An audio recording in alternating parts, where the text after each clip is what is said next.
बिहार की राजनीति में लालू परिवार का विवाद तभी विस्फोट नहीं बनता जब कोई सदस्य नाराज हो। विस्फोट तब होता है जब निशाना किसी ऐसे व्यक्ति पर साधा जाए जो परिवार का हिस्सा नहीं है लेकिन परिवार और पार्टी की धड़कनों को नियंत्रित कर रहा हो। इस बार निशाना है संजय यादव पर।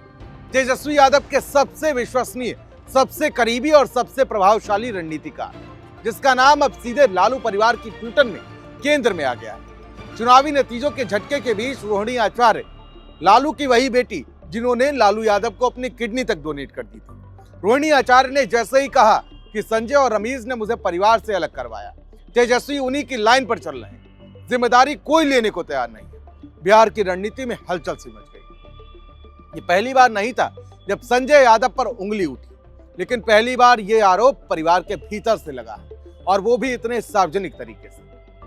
संजय यादव का प्रभाव आरजेडी में कोई रहस्य नहीं है। तेजस्वी यादव की राजनीतिक यात्रा में पिछले लगभग एक दशक से संजय उनकी परछाई की तरह उनके साथ मौजूद रहे। तेजस्वी के क्रिकेट वाले दिनों से शुरू हुई ये दोस्ती धीरे धीरे इतनी गहरी होती गई कि आज संजय रणनीति, संदेश, प्रचार, छवि और संगठनात्मक के साथ साथ घर के फैसलों में भी तेजस्वी के साथ निर्णय लेने में अहम भूमिका निभाते आए।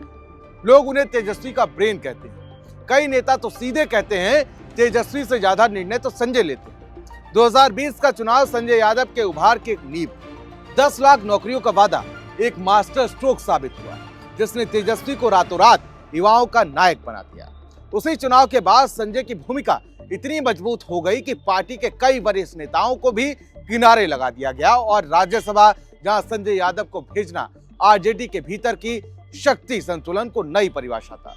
पुराने नेता, वरिष्ठ विधायक, जनाधिकार वाले चेहरे, बहुत से लोग भीतर ही भीतर नाराज हो गए थे, लेकिन आवाज उठाने की हिम्मत किसी की नहीं थी, या कह सकते हैं हैसियत किसी की नहीं थी। लेकिन अब यह आवाज खुद लालू यादव की बेटी रोहिणी आचार्य ने उठाई है। रोहिणी का आरोप केवल व्यक्तिगत नाराजगी नहीं लगता, बल्कि वह इस बात की ओर इशारा करता है कि संजय यादव ने तेजस्वी के आसपास एक ऐसा मजबूत अभेद्य घेरा बना दिया है जिसके भीतर ना परिवार का कोई सदस्य पहुंच सकता है और ना ही पार्टी का कोई नेता। तेजस्वी तक पहुंचना इतना कठिन हो गया कि कई बार सांसद, विधायक भी इस बात की शिकायत करते हुए दिखे।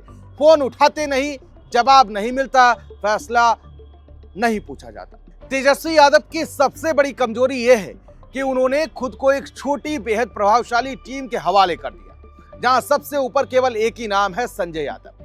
संजय की छवि रणनीतिकार की जितनी है, उतनी ही उनकी छवि पर्दे के पीछे सत्ता संचालित करने की है। जी हाँ, लालू के समय में जो भूमिका प्रेमचंद गुप्ता पर आरोपित होती थी, आज वही भूमिका संजय पर आरोपित हो रही है। फर्क यह है कि लालू खुद फैसलों की वागडोर रखते थे, पर अब तेजस्वी के फैसलों का बड़ा हिस्सा एडवाइजरी सर्कल के पास चला गया है। इस बार चुनाव में हार ने उसे दबे हुए असंतोष को सतह पर लाकर खड़ा कर दिया, जो धीरे धीरे वर्षों से जमा हो रहा था। रोहिणी का कहना है कि संजय और रमीज ने मुझे परिवार से बाहर किया। यह सिर्फ पारिवारिक गुस्सा नहीं है, बल्कि ये बताता है कि आरजेडी की रणनीति अब यादव परिवार से ज्यादा तेजस्वी संजय गठबोड़ की इर्द गिर्द घूम रही है। और यहीं से संकट शुरू होता है, क्योंकि आरजेडी एक विचार की पार्टी नहीं, अब एक परिवार की पार्टी है। जब परिवार ही बिखरने लगे तब राजनीति और संगठन दोनों हिल जाते हैं। आज पार्टी कार्यकर्ता एक सवाल पूछ रहे हैं, क्या 2020 में तेजस्वी को जो उभार मिला था वो 2025 में आखिर क्यों नहीं दिखा? क्या संजय यादव की रणनीति असफल रही? क्या संगठन में संवाद बंद हो गया? क्या तेजस्वी का चेहरा जनता से दूर हो गया? और सबसे बड़ा सवाल, क्या संजय यादव की बढ़ती शक्ति ने परिवार को भीतर से खोखला कर दिया और असंतुलन पैदा किया? इन सवालों का जवाब आने वाले दिनों में मिलेगा, लेकिन इतना साफ है कि आज आरजेडी में सबसे बड़ा विवाद कोई विचारधारा नहीं, कोई नीति नहीं, बल्कि संजय यादव का और तेजस्वी के उन पर पूर्ण भरोसे का। अगर इस विवाद को समय रहते सुलझाया नहीं गया तो सिर्फ एक परिवार नहीं, बल्कि आरजेडी की रणनीति को भी एक बड़े संकट में डाल सकता है।